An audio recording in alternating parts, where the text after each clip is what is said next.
যা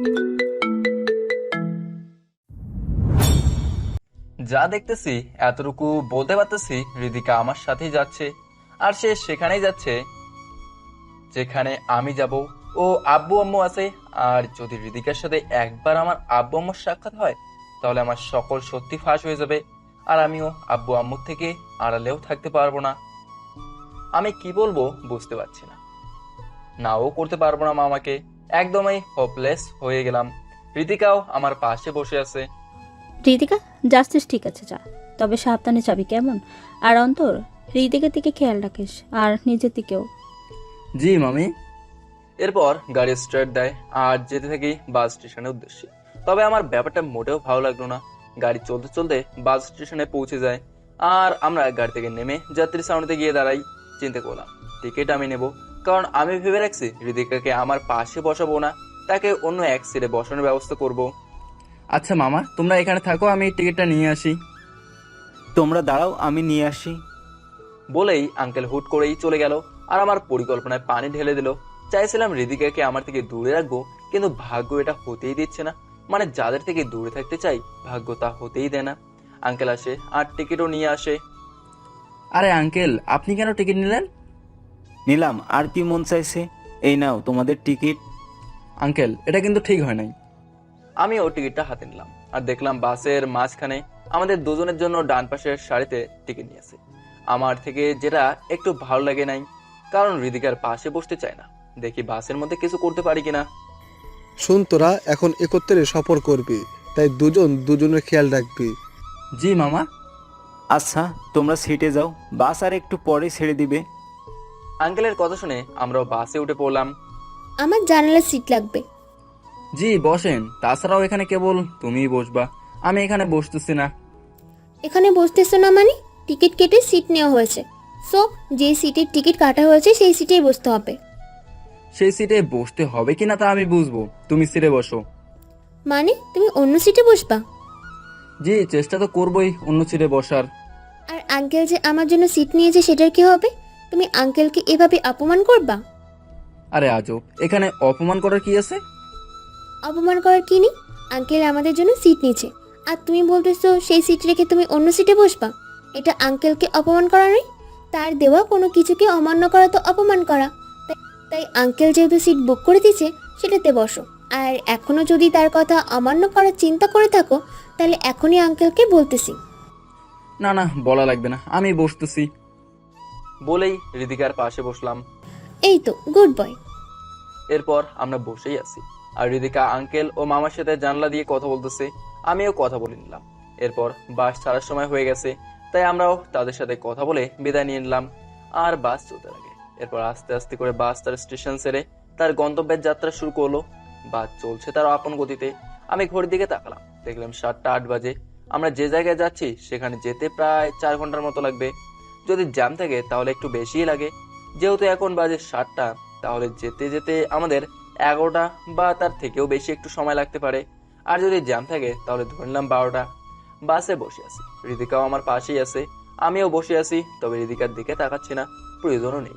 তবে এখন আমাকে ভাবতে হবে কি করে আমি আমাদের বাড়িটা মামাদের হাত থেকে ছিনিয়ে নেব। না, এখানে এখন এইসব নিয়ে ভাবাটা উচিত হবে না। এখন রিল্যাক্স করা দরকার। জায়গা মতো গিয়েই ভাববো কিভাবে কি করব। তবে হ্যাঁ, একটা সমস্যা, হৃদিকা আমার সাথে যাচ্ছে, এটা নিয়ে একটু ভয় আছি। কারণ একে তো আব্বু আম্মু তারাও তানভীরদের বাড়িতেই আছে, আর হৃদিকাও সেখানেই যাচ্ছে, এবং কি আমিও যাচ্ছি। তবে আমি অন্য কোথাও থাকার ব্যবস্থা করে নিতে পারবো। কিন্তু সমস্যা হচ্ছে, আব্বু আম্মু যেহেতু আছে, হৃদিকাও তাদের বাড়িতেই থাকবে ও আব্বু আম্মুকে দেখবে। তারা কে জানতে চাইবে। আর যদি একবার হৃদিকা জানতে পারে যে তারা আমার আব্বু আম্মু, তাহলে আমি বড় ধরনের সমস্যায় পড়তে পারি, এবং কি আমার সত্যিটাও প্রকাশ হয়ে যেতে পারে। কি করতাম আমি? খালি মাইন্ড কাট চেপে আটকে যাই। উফ, ধর অন্তর, মাথা ঠান্ডা রাখ আর রিল্যাক্স থাক, না হলে পরে মাথা খাটাতে পারবি না, আর বাড়িও মামা মামির থেকে নিতে পারবি না। তবে কি করব আমি? ধর, মাথা ঠান্ডা রিল্যাক্স রাখতে হবে। যেহেতু বাসে সফর করতেছি, তাই চিন্তা করলাম এরকম মুহূর্তকে উপভোগ করা দরকার। এতে এক তো আমার রিল্যাক্স থাকবো, আর চিন্তা ভাবনা মাথা থেকে দূরে থাকবে। তাই আমি আমার কাছে থাকা আমার কাঁধ ব্যাগ থেকে ইয়ারফোনটা বের করে নিলাম আর মোবাইলের সাথে কানেক্ট করে ইয়ারফোন লাগিয়ে গান চালিয়ে দিলাম। আর চোখ বন্ধ করে গান শুনে উপভোগ করতে লাগলাম। তখন হৃদিকা পাশ থেকে ঝাঁকি দেয়। কি হয়েছে?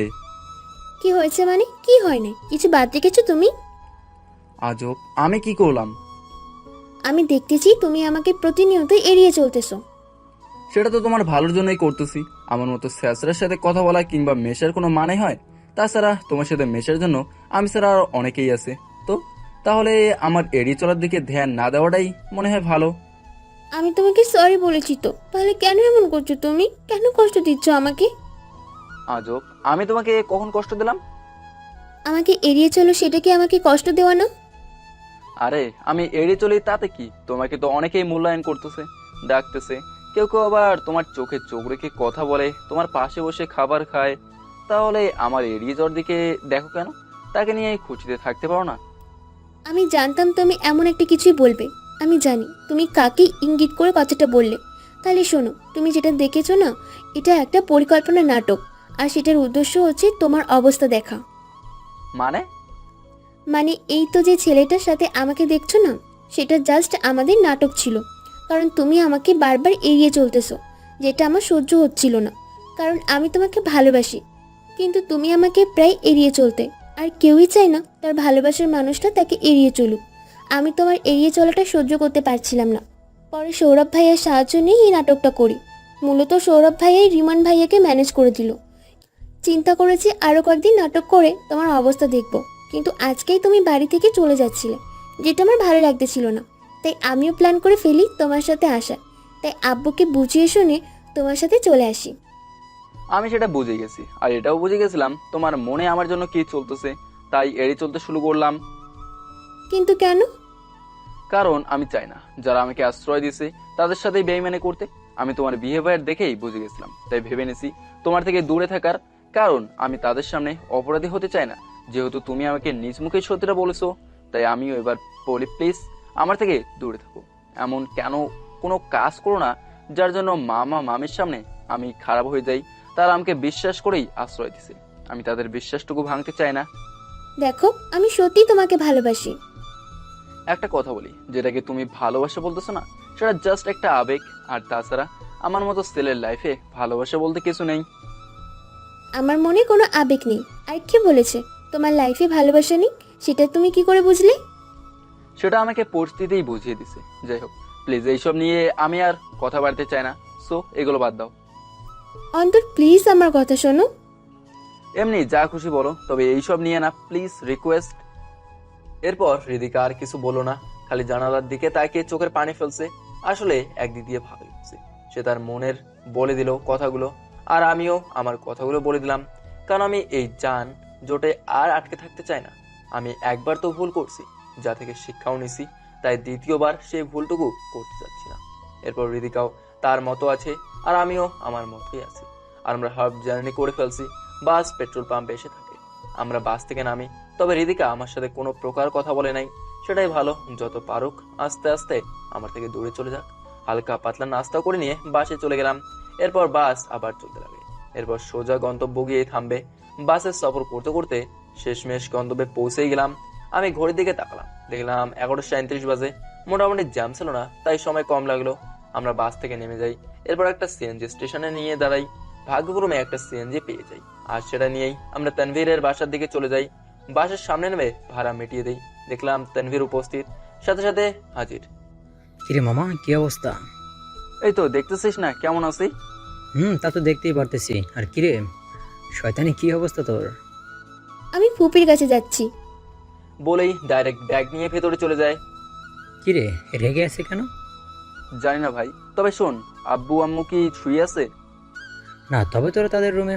আচ্ছা, ভেতরে চল। না দোস্ত, আমি একে দিতে আসছি, আর আমি এখানে থাকতে পারবো না। যা শালা, এত রাতে কই থাকবি? চুপচাপ চল, কেউ দেখবে না, সোজা আমার রুমে চলে যাবি।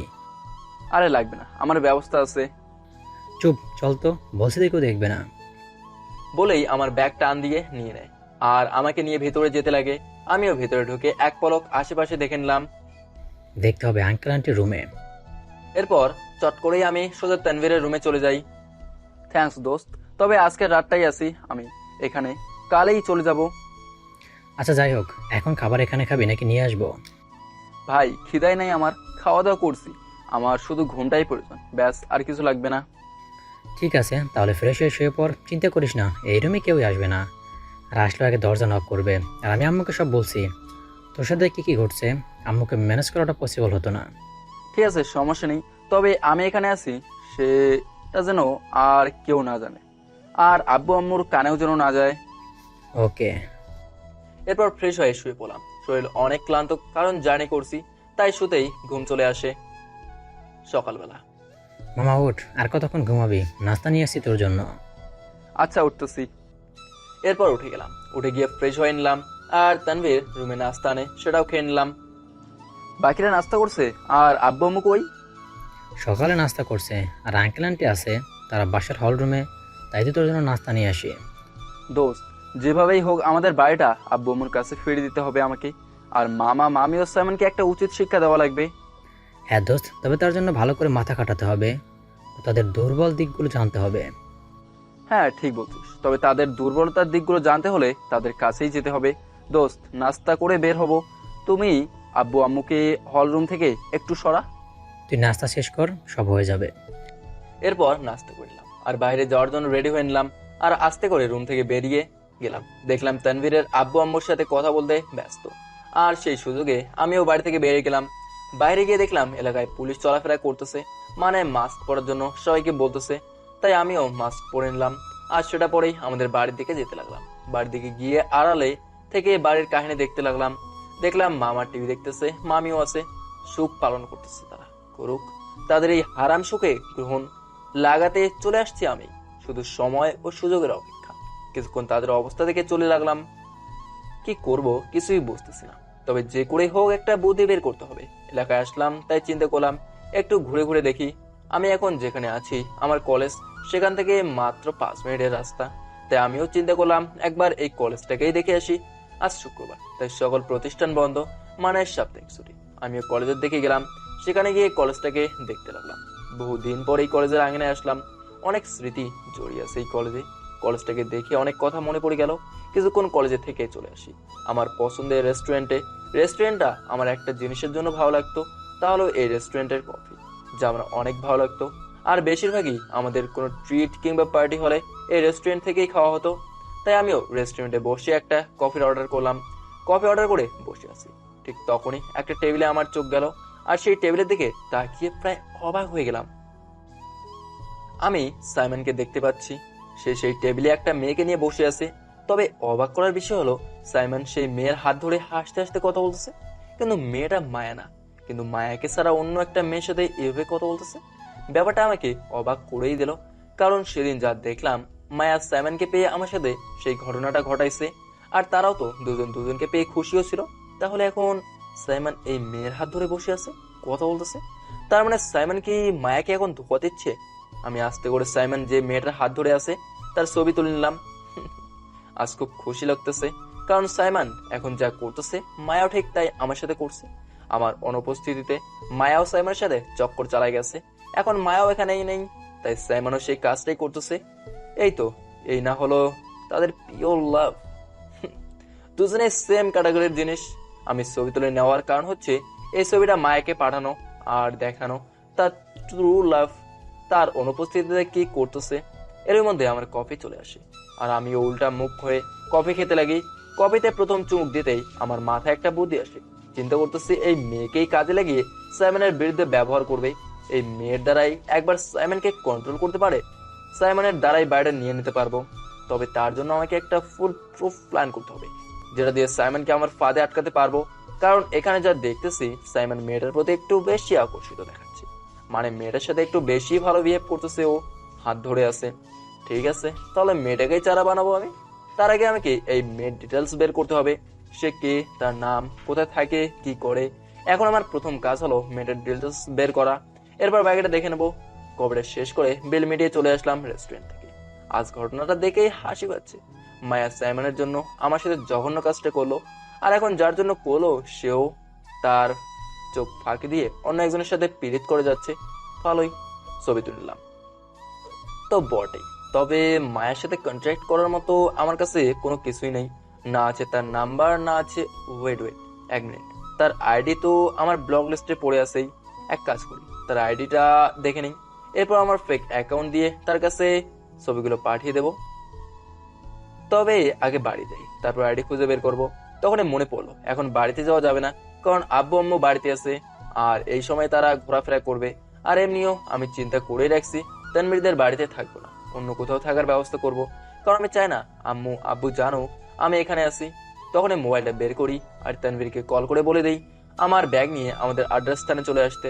এরপর কল করে দিলাম আর আমিও সোজা আমাদের আড্ডা স্থানে চলে যাই। সেটা মূলত একটা চায়ের দোকান, যেখানে আমি তানভীর ও আমাদের আরো কিছু ফ্রেন্ডরা আড্ডা দিতাম। আমিও সেই চায়ের দোকানে গিয়ে বসে আছি আর কিছুক্ষণ পরেই তানভীর ব্যাগ নিয়ে চলে আসে। দোস্ত আমি বলি কি, অন্য কোথাও তোর থাকতে হবে না, আমাদের বাড়িতেই থাক, আমি তোকে প্রোটেকশন দিব। দোস্ত সেখানে যদি থাকি ধরা খাওয়ার চান্স 90%, তাই তোদের বাড়িতে না থাকাই আমার জন্য ভালো। তো এখন থাকবি কই? দেখি না কই থাকতে পারি। দোস্ত আমাদের এক ফ্রেন্ডের বাসায় থাকতে পারবি? না দোস্ত, আমি কোনো পরিচিত কারো বাসায় থাকতে চাচ্ছি না। কিন্তু দোস্ত এসের আর একটা উপায় আছে, সেটা হলো হোটেলে থাকা, আর সেটাতে প্রচুর টাকা যাবে।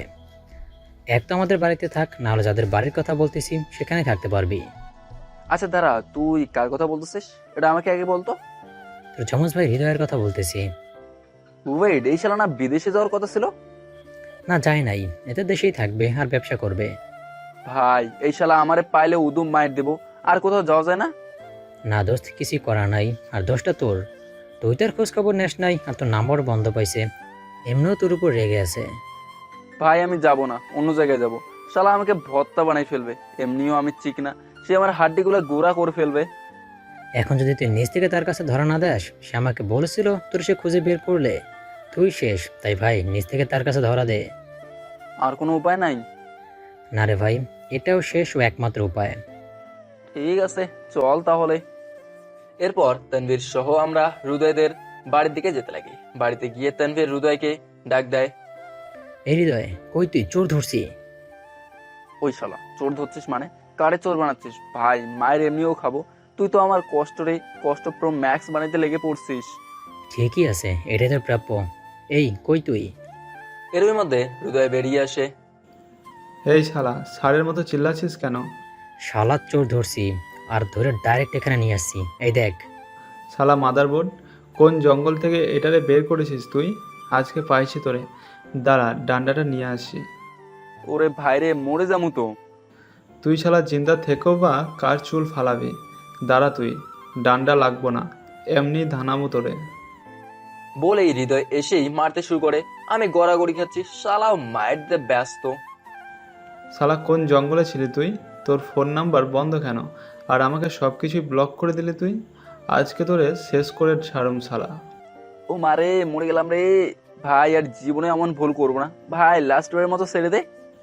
যা ছেড়ে দিলাম, ওট। মায়ের দেওয়া বন্ধ করে আমার দিকে হাত বাড়িয়ে দেয় আর আমিও হাত ধরে উঠলাম।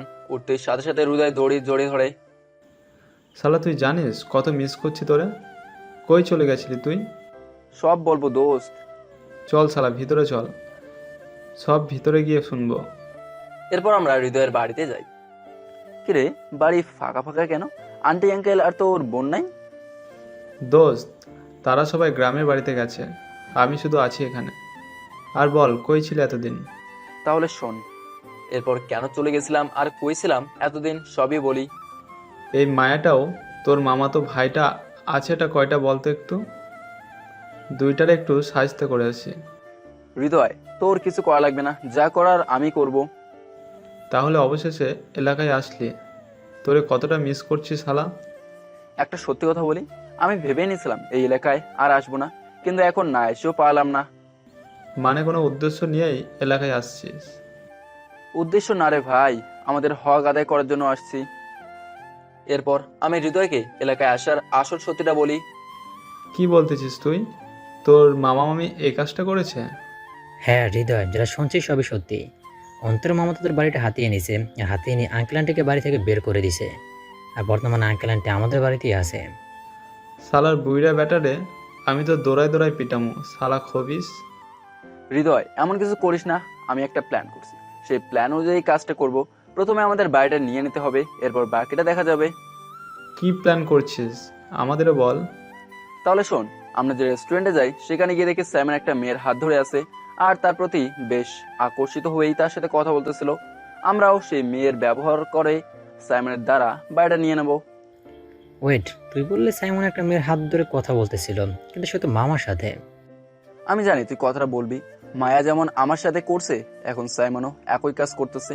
মানে আমার অনুপস্থিতিতে মায়া যেমন সাইমনের ক্লোজ গেছে, এখন সাইমনও মায়ের অজান্তেই অন্য একটার সাথে টাঙ্কি মারতেছে। আর যে মেয়েটার সাথে ফ্ল্যাট করতেছে না, তাকে দিয়েই আমাদের কাজটা করাবো। হাইরে মায়া, কারে ভরসা কইলি? সত্যিকারে ভালোবাসা পেয়েও তার মর্ম দিলি না। শেষমেশ এমন একটা ছেলের সাথে জড়ালি যে আড়ালে তোর মতো হাজারটা মেয়ে নিয়ে ঘুরে বেড়ায়। অন্তর, এই পোলারে আমি একটা গণধোলাই দিতে চাই। মামা, আমিও চান্স চাই। ভাই, এটা কি কোনো খেলা হইতেছে যে তোরা দুজনেই চান্স চাইতেছিস? শালা ভাগাভাগি করেই খেলাবি, তার সাথে আমিও আছি। শালার ভাগ্য কতটা খারাপ হলে আমাদের মতো হারামিগুলো তার পিছে লাগে। তাদের বুঝিয়ে দেবো হারাম সুখ চিরস্থায়ী হয় না, বরং তাদের হারাম সুখের জন্য বড় ধরনের দুঃখ তাদের জন্য অপেক্ষা করতেছে। ঠিক বলছিস। হৃদয়, অন্তরকে তোদের বাড়িতে রাখতে পারবি? তুইও তো সবই জানিস। আরে ভাই, এই শালা বাড়িতে আসছে, এমনিও তারে যেতে দেবো না আমি। আর রাখবো মানে শালারে যেতে দিচ্ছি না আমি। ওই যা, গিয়ে গোসল করে নে, ততক্ষণে আমি রান্না করি। রান্না শেষ করে মসজিদে যাব। ওকে, তাহলে আমি যাই। ভালো থাকিস। ওই কই যাস? আমরা আজ আমাদের সাথেই থাকবে। শালা বহুদিন পরে আমরা তিনটা একত্রে হলাম, আর সে বলে যাইতেছি আমি। যা, ফ্রেশ হয়ে নে। না রে ভাই, বাসা যাইতে হবে। চুপ শালা, বাসায় তোর বউ আছে নাকি? বাসায় বউ নাই, তবে নিজের রুমে গিয়ে কারো ছবি দেখবে আর কি। ওই চুপ শালা। এক মিনিট, কার ছবি দেখবি রে ভাই? ওই তানভীর ছবি দেখার কথা শুনে এরকম রিয়াক্ট করলি কেন? কেসটা কি রে? না দোস্ত, কিছু না। এ শালা হৃদয় এমনি কথাটা বলছে। ও, এমনি বলছি তাই না? অন্তর আমাদের তানভীর ব্রো একজনকে পছন্দ করে। কি আব্বা, কি কস? এতে হুদয় একটা কথা মানাই ফেলছে। এদের কথা বিশ্বাস করিস না। ঠিক আছে মামা, তোরে একটা ছবি দেখাবো, হেব্বি আগুন।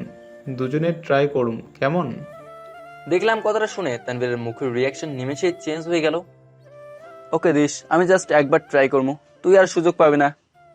সমস্যা নাই, আমার ভাবি হলেও চলবে, আমি ভাবি হিসেবে মেনে নেব। শালা হৃদয় আর লাথি দিমো তোর বেটা। যা যা। এরপর আমরা চলে গেলাম। আর যেহেতু শুক্রবার, তাই গোসল করে ব্যাগে পাঞ্জাবি ছিল, সেটা পরে নিলাম আর সামনের রুমে আসলাম। শালা আমার থেকে কথা লোকাস তাই না? না রে দোস্ত, তুই যেটা ভাবতেছিস সেটা না, মানে মেয়েটা ভালো লাগে আর কি। তাহলে ঘটনা সত্যি? বাহ শালা, কথা তো ভালোই লোকাস। অন্তর আমাকে ওই শালা বলে নাই। একদিন একটা গোপনে ফলো করছি, পরে দেখি কাহিনী এটা। শালা মনে করছে আমাদের থেকে সব লুকিয়ে রাখতে পারবো। আচ্ছা বুঝছি, তোরা গ্রেট। আচ্ছা অন্তর, বাসা গিয়ে গোসল করে রেডি হয়ে আসি। ওকে, তবে ব্যাগে করে জামা কাপড়ও নিয়ে আসিস, কারণ আমি যতদিন এখানে থাকবো ততদিন তোরাও আমার পাশেই থাকবি। ওকে। এরপর তানভীর চলে যায় আর আমিও বসে আছি। তখনই মনে পড়লো মায়ের আইডিটা দেখার কথা, তাই আমিও ব্লগ লিস্টে দেখতে লাগি। কিন্তু আমি মায়ের আইডি পাচ্ছি না কেন? তাকে তো ব্লগ লিস্টেই রাখছিলাম, তাহলে তার আইডি গেল কোথায়? ব্লগ লিস্ট থেকে তো আমি তাকে আনব্লক করি নাই, নাকি তার আইডি ডিসেবল হয়ে গেছে? দূর, এখন তাকে তার প্রেমিকার অন্য মেয়ের সাথে কাটানোর সুন্দর মুহূর্তের ছবি পাঠাবো কি করে? মেসেজটা পুরাই খারাপ হয়ে গেল। কিরে, তোকে এমন দেখাচ্ছে কেন? না, এমনি একটু টেনশন হচ্ছে কিভাবে কি করব। আরে আমরা আছি তো, আর তুই তো প্ল্যান করেই ফেলেছিস। আমরা সেই অনুযায়ী কাজ করব। তবে দোস্ত, যে মেয়েটার কথা বলেছিস সেই মেয়েটার ছবি আছে তো তোর কাছে? তাহলে তার ডিটেলসটা বের করা যাবে। আছে, পরে দেখাবো। এখন যা, গোসল করে রেডি হয়ে আয়, মসজিদে যাব। হ্যাঁ হচ্ছি, আর রান্নাও শেষ। আমি গোসল করে রেডি হয়ে আসছি। এরপর হৃদয়ও চলে যায় আর কিছুক্ষণের মধ্যে তানভীরও আসে, সাথে ব্যাগও নিয়ে আসে। তারপর হৃদয়ের সাথে আমরা তিনজনে একত্রে মসজিদে চলে যাই। আজ অনেকদিন পরে নিজ এলাকায় নামাজ পড়ছি। দেখলাম এলাকায় মাস্কের জন্য ধরতেছে, তাই পকেট থেকে মাস্ক বের করে পড়লাম। আসলেই মাস্ক পরে চলাফেরা করা দরকার, কারণ দিন দিন পরিস্থিতি আবারও বিগড়ে যাচ্ছে। এরপর আমরাও মসজিদের ভেতরে যেতে লাগি। তখনই আমি আব্বুকেও দেখলাম, সাথে আঙ্কেল তানভীরের আব্বুও ছিল। আমি আব্বুকে দেখেই অন্য সাইডে গিয়ে মসজিদে ঢুকে পড়ি। ভাগ্যিস আব্বু আমাকে দেখে নাই। এরপর আমরা তিনজনে নামাজ শেষ করে মসজিদ থেকে সোজা হৃদয়দের বাড়িতে চলে আসি। তারপর দুপুরের খাবারটাও খেয়ে নিয়ে তিনজনেই একই রুমে গিয়ে রেস্ট করতে করতে আড্ডাও দিতে লাগি সন্ধ্যা পর্যন্ত। সন্ধ্যাবেলায় তানভীরকে দায়িত্ব দিলাম চা নাস্তার ব্যবস্থা করার। এরপর সেও চা নাস্তা নিয়ে আসে, আমরা আড্ডা দিতেছি। ওই, তোরে তো তানভীরের ছবি দেখায় নাই, দাঁড়া। বলেই হৃদয় মোবাইলের ছবি বের করে মোবাইলে এগিয়ে দেয়। আমিও হেসে হেসে মোবাইলটা নিলাম। এরপর ছবিটা দেখতে লাগলাম। ছবিটা দেখেই থ হয়ে গেলাম, কারণ যে মেয়েটার ছবি আমি দেখতেছি সেটা আর কেউ না, এটা সেই মেয়েটা যার হাত ধরে সাইমন কথা বলতেছিল। আমি তো প্রায় শক খেয়ে গেলাম ছবিটা দেখে। কিরে, তোর আবার কি হয়েছে? মামা একটা কথা বলি। হ্যাঁ বল। এটাই সেই মেয়ে যাকে আমি সাইমনের সাথে রেস্টুরেন্টে দেখলাম। কি কি বলতেছিস তুই? তোর মাথা ঠিক আছে? দাঁড়া, জানি বিশ্বাস করবি না। এরপর আমিও মোবাইল বের করে রেস্টুরেন্টে যে ছবিগুলো তুললাম সেই ছবিগুলো তানভীর ও হৃদয়কে দেখালাম।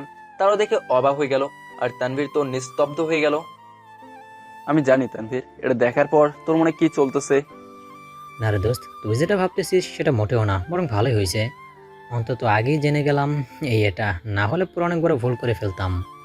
আল্লাহ যা করে ভালোর জন্যই করে, এতে আমারও তো কষ্ট লাগেনি। এই তো, এই না হলে আমাদের বন্ধু, সমস্যা নাই। শোন, দেখবি এর থেকেও ভালো একজন পাবি। আর যেখানে তোদের মতো হারামি আছে সেখানে আর কাউকেই লাগবে না। তানভীর কথাটা বলে তো হৃদয়কে খুশি করে দিল, কিন্তু আমাকে বুঝতে দিতে পারবে না সে, কারণ এই অনুভূতিটা কতটা কষ্টকর তা আমি ভালো করে জানি, এবং কি আমি নিজেই অনুভব করছি। তাই আজকে আর এই মেয়েকে নিয়ে কথা বললাম না, আমরা অন্য টপিক নিয়েই আলোচনা করলাম। আর নর্মালি আড্ডা দিতে খাওয়া দাওয়া শেষ করে আমরা তিনজনে একই রুমে একত্রেই ঘুমিয়ে যাই। সকালবেলা ওই অন্তর, শালা উঠ, সকাল হয়েছে। সালা আমি মুড না মানুষ রে ভাই, আর ভাই ঘুমাইতে দে। ঠিক তখনই আমার দুই পা টান দিয়ে আমাকে খাট থেকে ফেলে দেয়। ও মা রে, মরে গেলাম রে। শালারা আমারে এভাবে টেনে ফেলাই দিলি, আল্লাহ তোদের বিচার করুক। ও মা রে। আমরা ভুলেই গেছিলাম কাকে এত সুন্দর করে বলতেছি। শালা তুই তো সুন্দর ব্যবহারের যোগ্যই না, তোর এভাবে ওঠানো দরকার। যা, উঠে গিয়ে ফ্রেশ হয়ে আয়। শালা সিরিয়াসলি ব্যথা পাইছি রে মামা। শালা তোদের সাথে শত্রুমেই করলাম আমি, আমার মতো নিরীহ ছেলেটার এভাবে ফালাই দিলি, আল্লাহ তোদের বিচার করবো রে। ওর তাড়াতাড়ি ফ্রেশ হয়ে আয়, আমরা গেলাম। এরপর তানভীর হৃদয় চলে যায়, আর আমিও ফ্রেশ হয়ে আসি। ফ্রেশ হয়ে এসে আমি যখনই রুম থেকে বেরিয়ে যাব তখনই আমার মোবাইল বের ওঠে।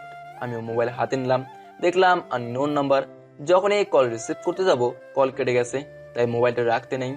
তখনই আবার মোবাইল বেজে ওঠে, দেখলাম সেই আননোন নাম্বার থেকে কল আসছে, তাই আমি রিসিভ করলাম। হ্যালো, আসসালামু আলাইকুম। জি, কে বলছেন? ওয়ালাইকুম আসসালাম, কেমন আছেন? জি আলহামদুলিল্লাহ ভালো আছি। কে বলতেছেন? জি, আগে এটা বলেন আপনি এখন কোথায় আছেন? আমি জাহান নামের চৌরাস্তায় আছি। কথা না পেয়েছে দয়া করে আপনার পরিচয়টা দেবেন, নাহলে আমি কল কাটতেছি।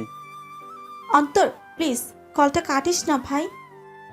আমার বুঝতে বাকি রইল না এটা যে আপু, কিন্তু সে আমার নাম্বার বা কই পাইলো? আমার এই নাম্বার তো তার কাছে থাকার কথা না। কিরে ভাই, চুপ হয়ে আছিস কেন? আমি জানি তুই আমার উপর রেগে আছিস, তাই ওই দিন এমনটা করছিস। আসলে রেগে থাকাটাও জায়েজ আছে, কারণ আমি তো তোর উপর অন্যায় করেছি। সত্যিটা না জেনেই তোকে বাড়ি থেকে অপমান করে বের করে দিছি। বিশ্বাস কর, আমি অজান্তেই এই কাজটা করেছি ভাই। আমাকে ক্ষমা করে দে তুই। তাহলে কি সত্যিটা জেনে গেছেন আপনি? হ্যাঁ, আমি সত্যিটা জেনে গেছি ভাই। আজ থেকে 3 মাস আগে এই সত্যিটা প্রকাশ হয়ে যায়, যেখানে আমি মায়াকে এইসব নিয়ে কথা বলতে শুনি। মায়া আমাদের বাড়িতে রুমের মধ্যে থেকে তোকে ফাঁসাইছে, যে তা কাকে যেন বলতেছিল ফোনে। আমিও রুমের বাইরে থেকে সব শুনে ফেলি। যেদিন সত্যিটা জানতে পারি, আমার নিজের থেকেই অপরাধী অপরাধী বোধ করতে থাকি। কি করে আমি এই কাজটা করলাম, আর কি করে তোকে অবিশ্বাস করে অপমান করে বাড়ি থেকে তাড়িয়ে দিলাম। মায়া আরও অনেক কথা বলে যা আমি বাইরে থেকে রেকর্ড করে নিই, আর সেটা তোর দুলাভাইকেও শোনাই। এরপর সকলের সামনে মায়াকে জিজ্ঞেস করি, কিন্তু সে অস্বীকার করতেই মায়ের ভয়েস রেকর্ড চালিয়ে দিই। সেখানে সকলে স্পষ্ট শুনতে পাচ্ছে মায়া তোকে কি করে খারাপ বানালো। ভাই প্লিজ আমাকে ক্ষমা করে দে। কথাটা শুনে কিছুটা ভালো লাগলো। যাক, আলহামদুলিল্লাহ, অবশেষে সকলেই জানলো আমি নির্দোষ ছিলাম, সব মায়ের নাটক ছিল, আর আমিও এখন নির্দোষ প্রমাণিত হলাম। এখন নিজের থেকে একটু ভালো লাগতেছে। কিরে ভাই, কথা বলিস না কেন? চুপ করে আছিস কেন? ঠিক আছে যান, আপনাদের ক্ষমা করে দিলাম। তবে হ্যাঁ, একটা কথা বলি, ক্ষমা তো করে দিলাম, তবে আমি আর আপনাদের সাথে জড়াবো না, মানে আপনাদের কাছেও ফিরবো না, কোনো যোগাযোগও করবো না। তুই আমাদের সাথে যোগাযোগ করবি না মানে? আর আমাদের সাথে জড়াবি না মানে কি? এটা কেমন কথা বলতেছিস তুই? জি, কেমন কথা মানে? আপনি ক্ষমা চাইছেন আর আমিও ক্ষমা করছি, কিন্তু তার মানে এই না যে আপনাদের সাথে আমি আবার নিজেকে জড়াবো। আপনাদের ক্ষমা তো করলাম, কিন্তু আপনাদের কাছে ফিরে আসে সেই মন মানসিকতা আমার আর নেই, কারণ আপনাদের জন্য আমার মনে আর কোনো জায়গা নেই। কি বলতেছিস তুই ভাই? আমাদের কাছে ফিরবি না তুই? তার মানে তুই এখনো রেগে আছিস আমাদের উপরে? না, রেগে নেই, তবে মনে একটা খটকা আছে, তাই আপনাদের কাছে আর ফিরতে চাই না। আর খটকাই থাকবে না বা কেন? আমি আমার পরিবারের কাছেই ছিলাম, তারা অন্তত আমাকে বুঝে ওঠার কথা ছিল, কিন্তু সেখানে আমাকে কেউই বুঝলো না। বরং একটা সময় মিথ্যার নাটকের জন্য আমাকে অপমান করা হয় আর বাড়ি থেকেও তাড়িয়ে দেওয়া হয়। অথচ কেউই একবারও চিন্তা করলো না যে ছেলেটা তাদের সাথে এত দিন যাবত আছে, যে হুট করেই ছেলেটা এমনটা করলো কেন? একবারও কেউ ভাবছে না, বরং সকলেই ধরেই নিছিল ছেলেটা আসলেই কাজটা করছে। আর এর জন্য ছেলেটাকে খুব খারাপ ভাবেই অপমান করা হয়, আর তার পরিবার থাকা সত্ত্বেও তাকে অসহায় বানিয়ে দেওয়া হয়। যে মানুষগুলোর পরিবার থাকে না, তারা সব সময় মনে একটা বিশ্বাস রাখে যে কোনো বিপদ হলে কেউ পাশে থাকুক আর না থাকুক, তার পরিবার তার পাশে থাকবে। সেখানে উল্টা তার পরিবারই তাকে অসহায় বানিয়ে দিল। পরিবার থাকার পরেও ছেলেটা এতিম হয়ে যায়। তাহলে কি করে সেই ছেলেটা বা মানুষটা কিভাবে সেই মানুষগুলোর কাছে ফিরে যেতে চাইবে, যারা সেই ছেলে বা মানুষটাকে অসহায় বানিয়ে রাখে? মানুষটা মনে একটা খটকা থেকেই যায়, আর ফিরে আসার সেই মন মানসিকতাটাও চলে যায়। ভাই প্লিজ এমনটা বলিস না। সব ঠিক করবেন, হয়তো সব আগের মতোই রয়ে যাবে, কিন্তু মনে যে আঘাতটা লাগছে সেটার জন্য তো মনে খটকাটা থেকে যাবে, যার জন্য মনে সেই মানুষগুলোর জন্য বিশ্বাস আর আসবে না। তাই আমাকে আর আপনাদের মাঝে জড়ানোর চেষ্টা করবেন না, অন্তর, লাভ নেই। আচ্ছা, একটা কথা বলেন তো, আমার নাম্বার কই পাইছেন? বলবো না আমি। থাক, বলতে হবে না। আপনি ভালো থাকবেন, আমাকে আর কল দিয়ে বিরক্ত করবেন না। খোদা হাফেজ। অন্তর, আমার কথা শোন তুই। কথা বলতে যাবে তার আগে আমি কল কেটে দিলাম, কারণ কথা বলার সেই ইচ্ছাটুকুই আমার মনে আর নেই। থাকবে বা কেন? আমি তো জানোয়ার। জানোয়ারের কোনো বনই হতে পারে না, না কোনো পরিবারও থাকতে পারে। মোবাইলে আবারও কল আসছে, তাই দেখে মোবাইলটা বন্ধ করে খাটের উপর রেখে চলে গেলাম হল রুমে। সেখানে গিয়ে দেখি তানবীর ও হৃদয় নাস্তা রেডি করছে, আর আমিও সেখানে গেলাম। এরপর তিনজনে নাস্তা করতে করতে কথা বলতে লাগি।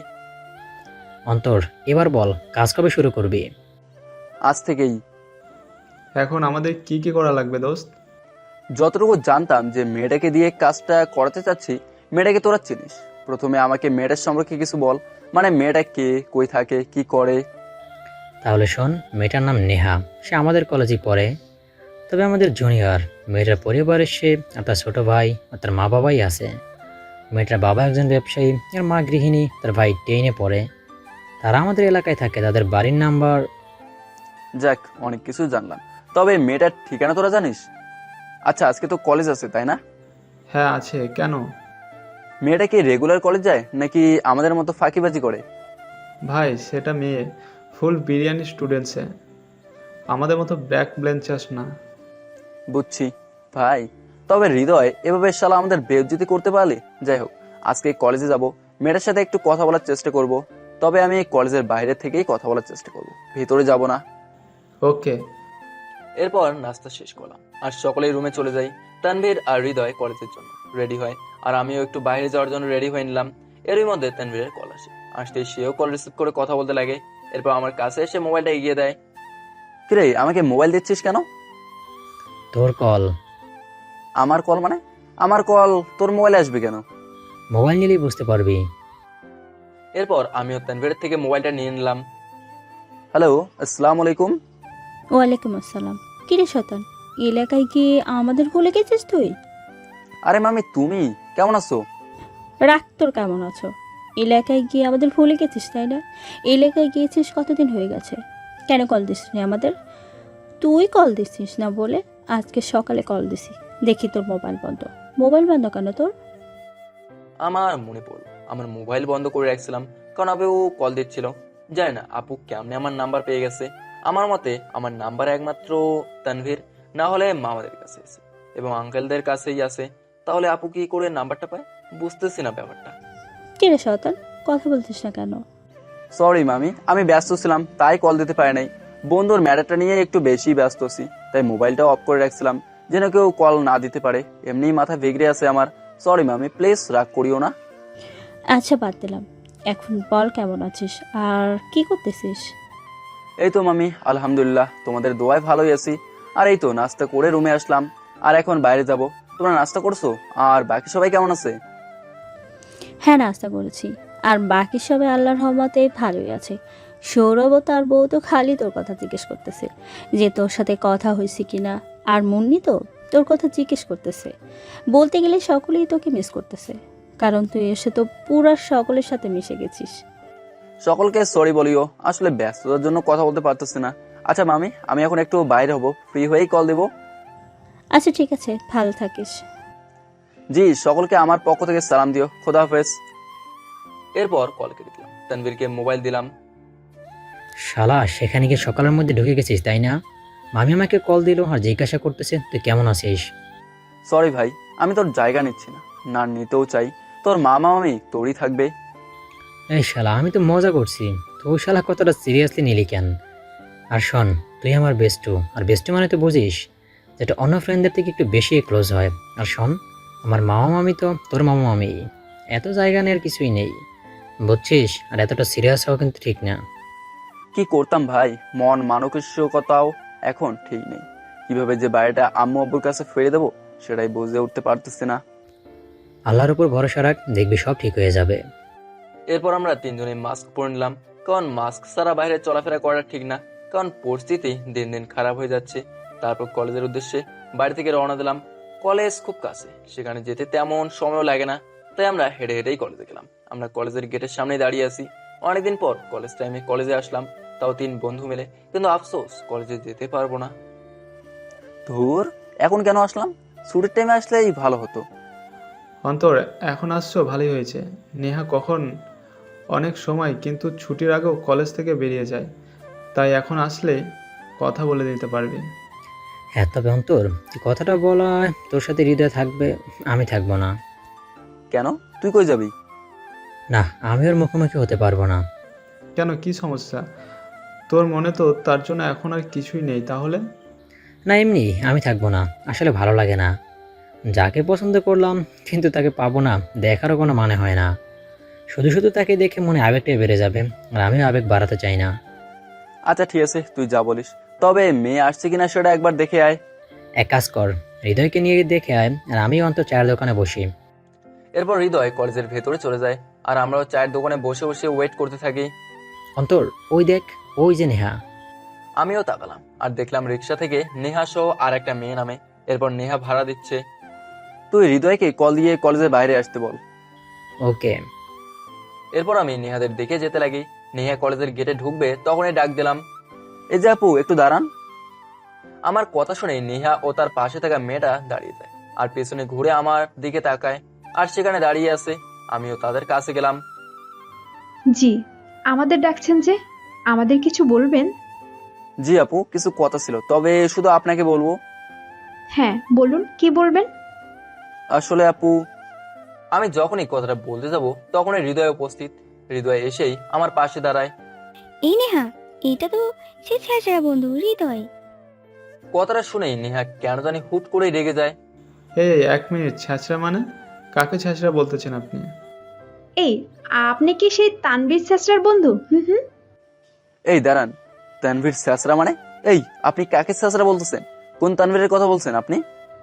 কোন তানবীর মানে? এই যে, এই ছেলেটার সাথে যে তানবীর থাকে, সেই তানবীরের কথা বলতেছি আমি। সেই ছেলেটা আস্ত একটা ছেঁচড়া।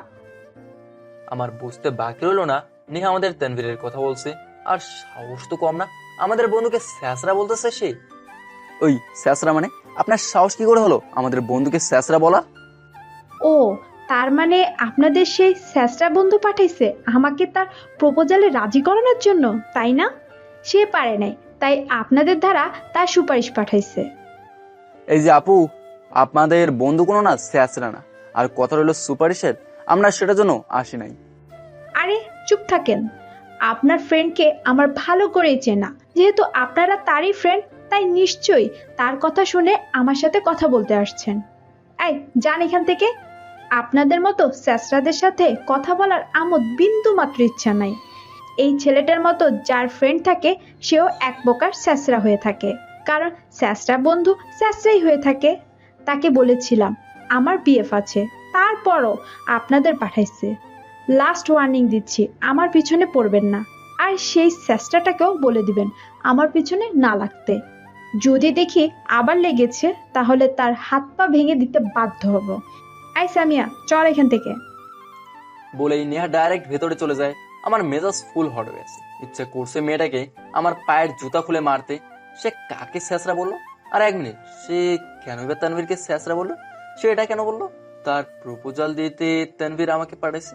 আমি গেলাম সাধারণত সাইমনের ব্যাপারের কথা বলতে, কিন্তু হৃদয়ের এন্ট্রি নিতে এই মেয়েটার বিহেভিয়ার চেঞ্জ হয়ে গেল। বড় প্রশ্ন, তানভীরকে স্যাঁচড়া কেন বললো নেহা? তাছাড়াও যখন আমি তানভীরকে বলি নেহার সাথে কথা বলার সময় তাকেও পাশে থাকতে, কিন্তু সে একটা উত্তর দিল যে তার চেহারা দেখে মায়ায় জড়াতে চায় না, নাকি অন্য কিছুর জন্য তানভীর নেহার সামনে যেতে চায় না। মাথায় অনেক প্রশ্ন ঘুরপাক খাচ্ছে, আর যে প্রশ্নগুলো ঘুরপাক খাচ্ছে তার উত্তরগুলো একমাত্র তানভীরের কাছে গেলেই পাওয়া যাবে। অন্তর, আমার ইচ্ছা করতেছে মেয়েটাকে চুলের মুঠি ধরে আছাড় দিতে। তার সাহস কি করে হলো আমাদের বন্ধুকে ছ্যাঁচড়া বলার? আমারও তো একই প্রশ্ন, মেয়েটা কেন তানভীরকে খারাপ বললো? তানভীর কি এমন করলো মেয়েটা তানভীরকে ডাইরেক্ট স্যাঁচড়া বললো? চল তানভীরের কাছে যাবো, তার কাছে গিয়ে সকল উত্তর জানার চেষ্টা করব। চল তানভীরের কাছে। এরপর আমি আর হৃদয় মিলে তানভীরের কাছে গেলাম। সে দোকানেই বসে আছে, আমরাও দোকানে গিয়ে বসলাম। কিরে, কথা হলো তোদের? দুজনেই চুপ হয়ে তানভীরের দিকে তাকিয়ে রইলাম। কিরে ভাই, তোরা আমার দিকে এভাবে তাকিয়ে আছিস কেন? কি হয়েছে তোদের? না কিছু না। হৃদয়, আজকে ক্লাস না করলে কোনো হবে? না রে দোস্ত, আর এমনি ক্লাস করার ইচ্ছা চলে গেছে। তানভীর চল, আজকে ক্লাস করতে হবে না, বাড়িতে যাব।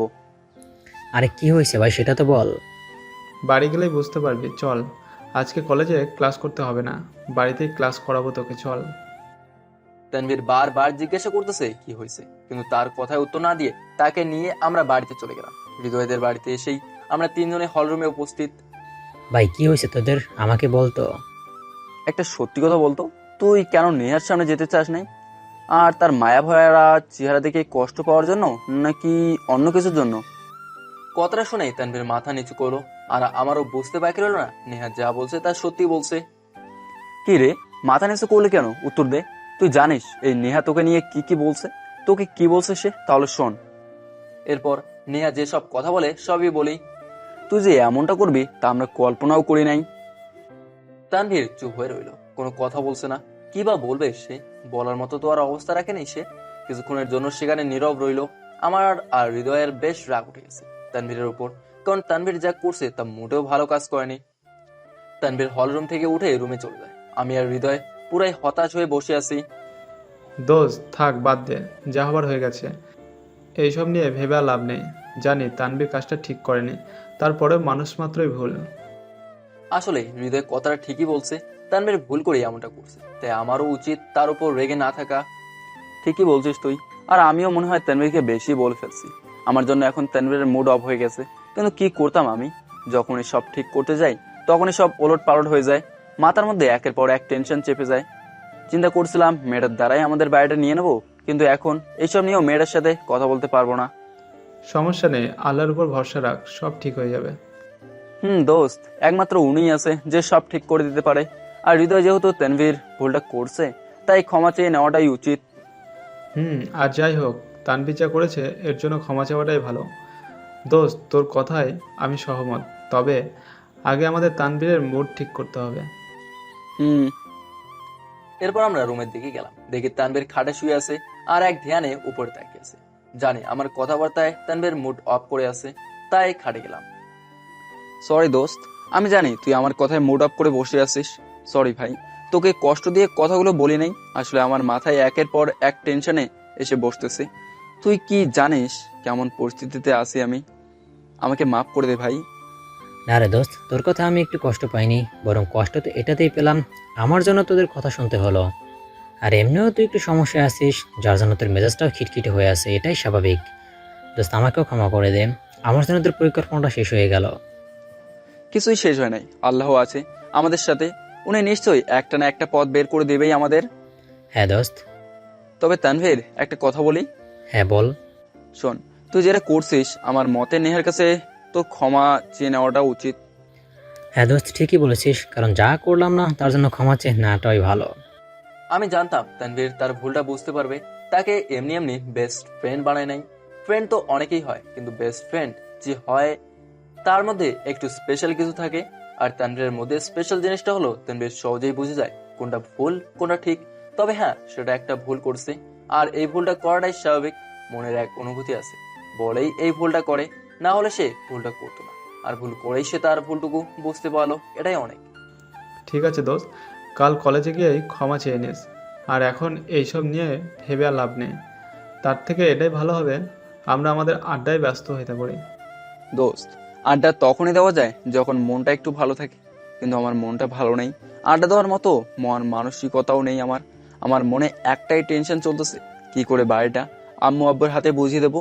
এই চিন্তা ছাড়া আর কিছুই চিন্তাই এখন আর কাজ করতেছে না মাথায়।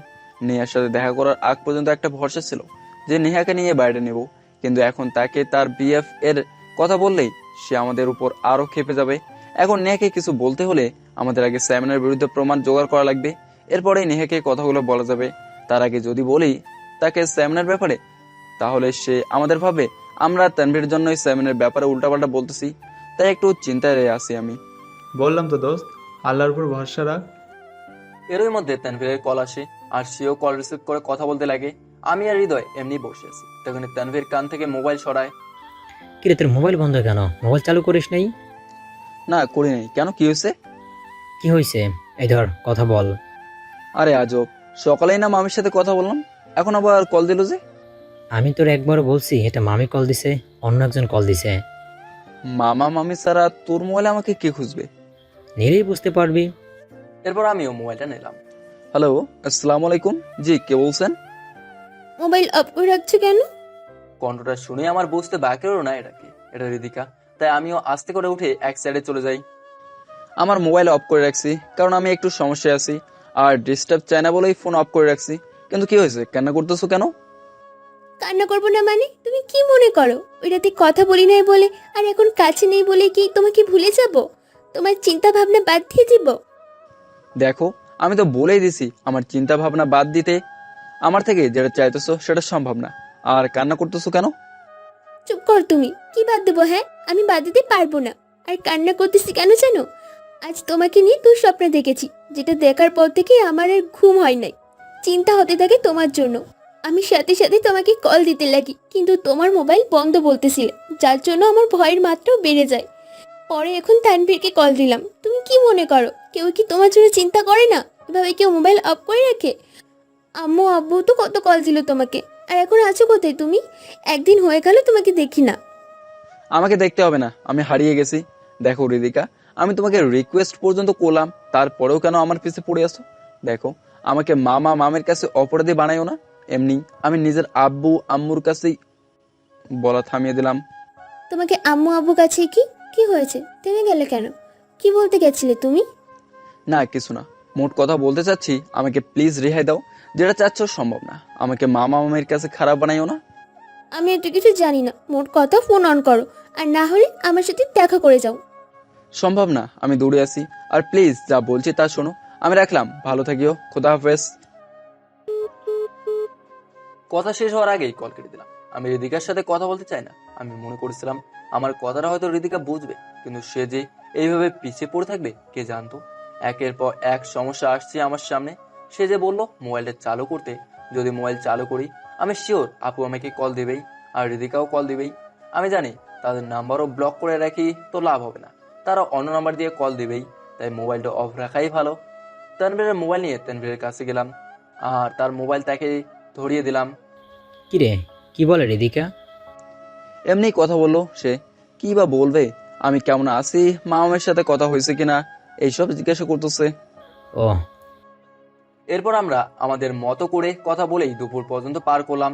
দুপুরে আমরা তিনজন মিলেই রান্না করতে লাগলাম। মোটামুটি তিনজনেরই রান্নার এক্সপিরিয়েন্স আছে, কারণ আমরা আগেও একত্রে রান্না করছিলাম। এরপর রান্না বান্না শেষ করে দুপুরে রেস্ট নিই। বিকালবেলা আমি বাড়িতে একা। হৃদয় গেছে কিছু বাজার করার জন্য, আর তানভীর গেল তার বাড়ির দিকে। হৃদয় আমাকে তার সাথে যেতে বলে, কিন্তু আমার ভালো লাগছিল না, তাই বাড়িতে রয়ে যাই।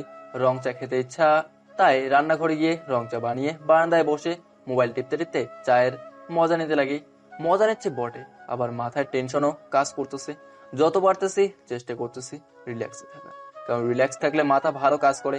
সন্ধ্যা পর্যন্ত বাড়িতে একাই কাটিয়ে দিলাম। সন্ধ্যার পর আমি হলরুমে বসে টিভি দেখতেছি, তখনই দেখলাম হৃদয় আমাকে কল দিল। হ্যাঁ মামা, বাজার করা হয়েছে। মামা বাজার করা হয়েছে মানে? মামা একটা বিরাট কাতলা ধরার চাল পাইছি রে। মানে জাল দিয়ে কি করবো? আর আমি কাতল মাছ খাই না বেটা, সেটা ভালো করেই জানিস তুই। আরে ভাই শোন, সাইমনের বিরুদ্ধে একটা সেই প্রমাণ পাইছি, যার দ্বারা তুই নেহাকে সাইমনের বিরুদ্ধে কাজে লাগাতে পারবি। কি বলতেছিস তুই? হ্যাঁ রে মামা, আসলে একটা ক্লিপ দেখাবো। মামা টেনশন মুক্ত হয়ে যায় এবার। ঠিক আছে, তুই তাড়াতাড়ি বাড়িতে আয়। হ্যাঁ রে দোস্ত, আসতেছি আমি। বলেই কল কেটে দিল। হৃদয়ের কথাটা শুনে মনের মধ্যে এক প্রকার স্বস্তি কাজ করতে লাগলো। নিশ্চয়ই হৃদয় সাইমনের বিরুদ্ধে ভালো কোনো প্রমাণ পাইছে, তাই সে কল করে জানালো। এখন একটু ভালোই লাগলো। তখনই দেখলাম তানভীরও কল দিল, আমিও রিসিভ করলাম। হ্যাঁ তানভীর বল। দোস্ত, আঙ্কেল অজ্ঞান হয়ে গেছে, তুই তাড়াতাড়ি হসপিটাল চলে আয়। কথাটা শুনে নিমেষে আমার হাসি মুখটার মধ্যে ভয়ের ছাপ চলে আসলো। এইমাত্র হৃদয় আমাকে একটা ভালো নিউজ শোনালো, আর তার কিছু মুহূর্ত না যেতেই তানভীর আমাকে কল দিল আর বলে আব্বু নাকি জ্ঞান হারাই ফেলছে। চিন্তার ছাপ থেকে মুক্ত হতেই মুহূর্তটা পার না হতেই ভয়ের ছাপ এসে দাঁড়ায়। কি হচ্ছে এইসব আমার সাথে? আমি আর স্থির থাকতে পারলাম না, সাথে সাথে আমিও হসপিটালের দিকে রওনা দিলাম। এরপর হসপিটালে গিয়ে তানভীরকে কল দিলাম আর আব্বু কোথায় আছে সেটা জিজ্ঞাসা করে নিলাম। হসপিটালের দেওয়ালের দিকে তাকালাম, সেখানে মাস্কের কথা উল্লেখ করা, তাই মাস্ক পরে নিলাম। হসপিটালে ঢুকলাম আর আব্বুর কেবিনের দিকে গেলাম। আব্বুর কেবিনের সামনে যেতেই দেখি আঙ্কেল ও তানভীর আছে আর আব্বু শুয়ে আছে। আমি দূর থেকে তানভীরকে কল দিলাম আর কেবিনের বাইরে আসতে বললাম, সেও বাইরে আসলো। তানভীর, আব্বু কেমন আছে এখন? আঙ্কেল এখন অজ্ঞান অবস্থায় আছে, ডাক্তার আঙ্কেল দেখে গেছে, প্রেশারটা বেড়ে গেছে আঙ্কেলের, তাই অজ্ঞান হয়ে গেছে। দোস্ত, আব্বুর দিকে একটু খেয়াল রাখিস, আর ওষুধ যা লাগে আমাকে বলবি, আমি ম্যানেজ করে দেবো। আর আম্মু কোথায়? আম্মু কি আসছে এখানে? হ্যাঁ, আন্টি আর আম্মু বাসায়। আন্টি এমনি আঙ্কেলের এই অবস্থা দেখে কান্নাকাটি করতেছে, তাই আম্মুকে বলে আসছে আন্টির খেয়াল রাখতে, তুই চিন্তা করিস না। চিন্তা কেমনে না করতাম ভাই, আম্মু আব্বুর অবস্থা দেখে কেমনে শান্তিতে থাকতাম আমি। তারা তো আব্বু আম্মু মানে? এই কথাটা তানভীরের পেছন থেকে শোনা গেল। আমি ও তানভীর দুজনে পেছনে তাকিয়ে দেখলাম, পেছনে দেখি হৃদিকা দাঁড়িয়ে আছে। হৃদিকাকে দেখে নিমেষে অবাক হয়ে গেলাম, আমার চোখ বড় বড় হয়ে গেল। তার মানে ফুপিদের বাড়িতে যারা আছে তারা তোমার আম্মু আব্বু, আর তুমি তাদেরই ছেলে? কথাটা শুনে পুরো নিস্তব্ধ হয়ে গেলাম। বুঝতে পারলাম হৃদিকা আমাদের কথাবার্তা শুনে গেছে আর আব্বু আম্মুর সম্পর্কেও জেনে গেছে সে। কি হলো, চুপ হয়ে আছো কেন? কথা বলছো না যে?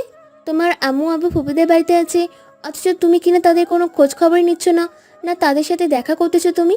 আর তুমি না বলছিলে তোমার ফ্যামিলিতে কেবল তুমি আর তোমার আব্বু আম্মুই আছে, কিন্তু আন্টি তো বলেছে তাদের সাথে তাদের ছেলে মেয়েও আছে, আর মেয়ে বড়, ও বিয়ে হয়ে গেছে, আর ছেলেটা ছোট। মানে তুমি আমাদের মিথ্যা বলেছো? কেন আমাদের মিথ্যা বলেছো তুমি? আমি কি বলবো ভেবে পাচ্ছি না, জবাব দেওয়ার মতো কোনো কিছু খুঁজে পাচ্ছি না আমি। আর হৃদিকের কথা শুনে বোঝাই যাচ্ছে সে হয়তো আম্মুর সাথে কথা বলছে আর আমাদের পারিবারিক সম্পর্কে জানছে। যেখানে আমি তাদের বলছিলাম আমার পরিবারে কেবল আম্মু আব্বু ও আমি আছি, কিন্তু সে হয়তো আম্মুর সাথে কথা বলে আমাদের পরিবারের সদস্য সম্পর্কে জেনে গেছে। কি হয়েছে, চুপ করে আছো কেন তুমি? মনে করেছিলাম অনেকদিন পর তুমি তোমার এলাকায় আসলে হয়তো তুমি তোমাদের বাড়িতে গেছো আর তোমার পরিবারে দেখা করে আসবে, কিন্তু এখন জানতে পারি তোমার বাবা মাই ফুপিদের বাড়িতে। আবার আমি এখন আবার খেয়াল করলাম তুমি হসপিটালে আসলে, অথচ কেবিনে ঢুকলে না, তানভীরকে কল দিয়ে বাইরে আনলে আর আঙ্কেলের কথা জিজ্ঞেস করতেছো। আমি যদি তানভীরের বাইরে আসা দেখে বাইরে না আসতাম তাহলে সত্যিটা অজানাই থেকে যেত। এবার বলো, কেন ভিতরে গিয়ে আঙ্কেলের সামনে গেলে না তুমি? কেনই বা আমাদের মিথ্যা বলছো তুমি? তোমার আচরণগুলো মানে বুঝলাম না আমি। আর আমি আন্টিকে তার ছেলের কথা জিজ্ঞাসা করলাম, তা করতেই আন্টি কান্না করে দিল।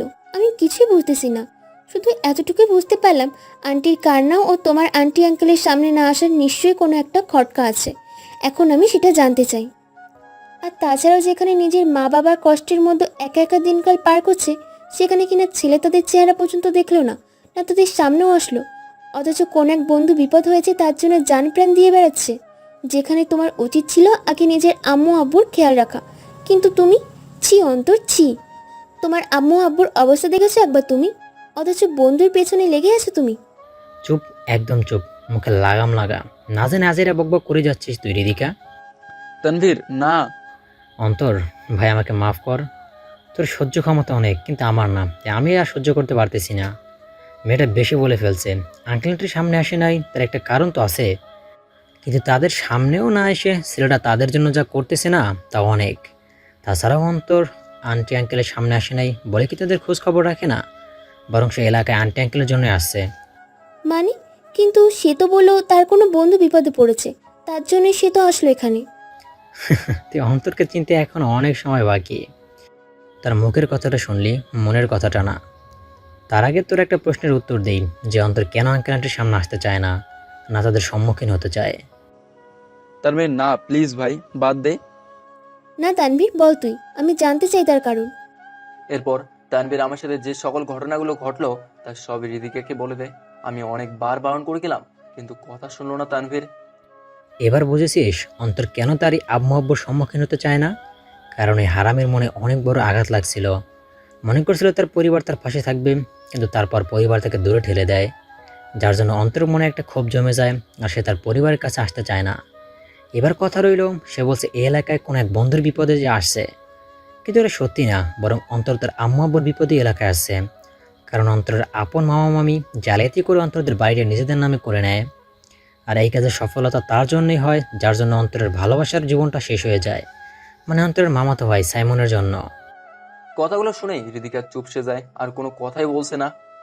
অন্তর পারলে সে তাদের বিপদে এগিয়ে নাও আসতে পারত, কিন্তু এই হারামি বেহায়ার মতো তার আম্মু আব্বুর কষ্টের দিকে ও পরিবারের সদস্য হওয়ার কর্তব্যের দিকে তাকে এই এলাকায় আবারও পাড়ি দেয়, যেখানে অন্তরের আম্মু আব্বুই নাকি তার খোঁজখবর নেয়নি, অথচ আমাকে লাগিয়ে রাখছে তাদের খোঁজখবর দিতে।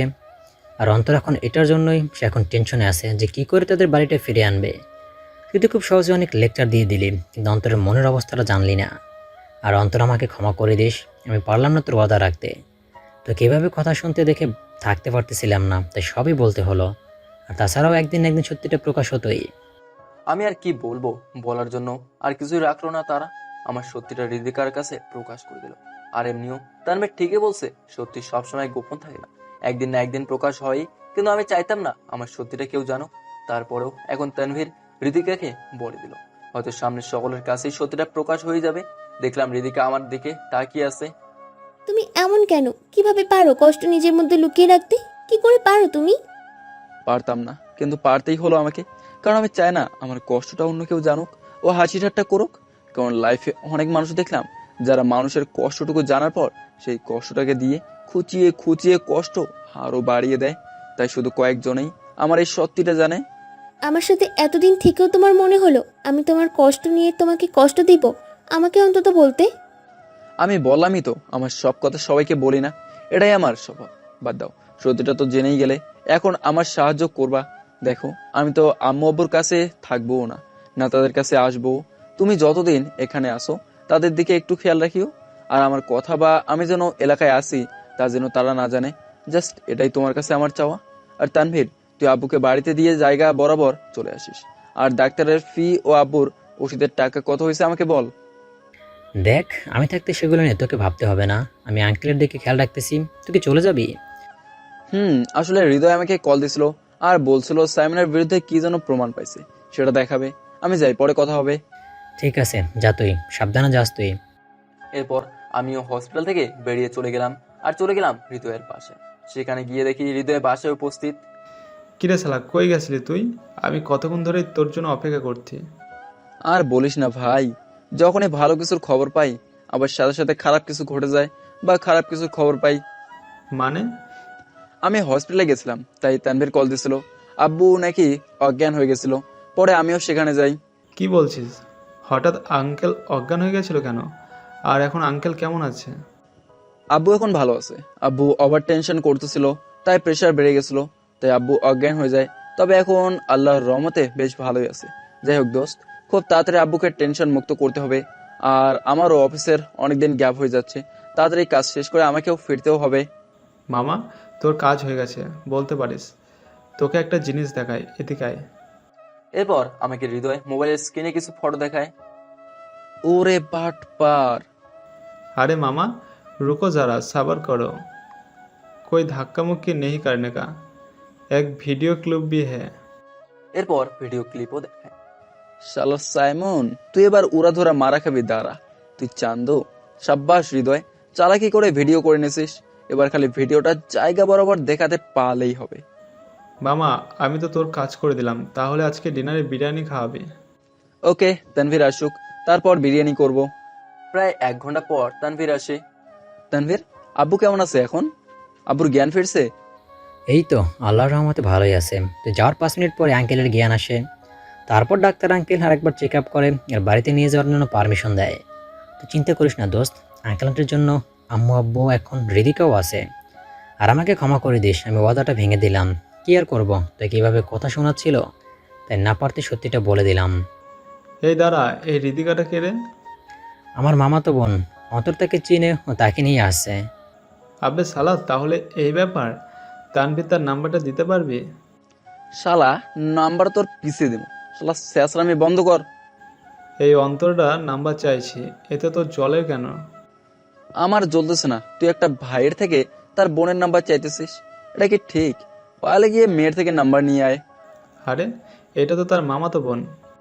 মামা তো বোন, মামা তো সাথে বোনটা তো আছেই, আর সে তো তার ফুফাতো ভাই। কেমন একজন ভাই তার বোনের নাম্বার কোনো ছেলের দিতে চাইবে, তাও তোর মতো হারামি রে। না হলে তুই দে, সে যেহেতু দেওয়াটা ঠিক না, তাহলে তুই দে। আমি জানি তোর কাছে নাম্বার থাকবো। নাম্বার থাকলেই হয় না, নাম্বার দেওয়ার মতো পারমিশনও লাগে। যার নাম্বার নেবি তুই, তার পারমিশন ছাড়া আমি দিতে পারবো না। সরি ব্রো, তুই এক কাজ কর, কাল তানভীরদের বাড়িতে গিয়ে নাম্বার নিয়ে আসিস। ঠিক আছে, সময় আমারও আসবে। শালা, এই তানভীর, আজকে বিরিয়ানি রান্না করব। হৃদয় একটা সেই লেভেলের কাজ করছে, তার আবদার আজকে ডিনারে বিরিয়ানি চাই। ওকে তাহলে চল লেগে পড়ি। হৃদয়, তুই এক কাজ কর, একটা কোক নিয়ে আয়।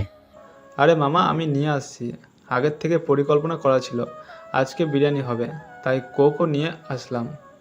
এবার বিরিয়ানি রেডি কর। এরপর আমরা দুজনে লেগে যাই বিরিয়ানি করার জন্য।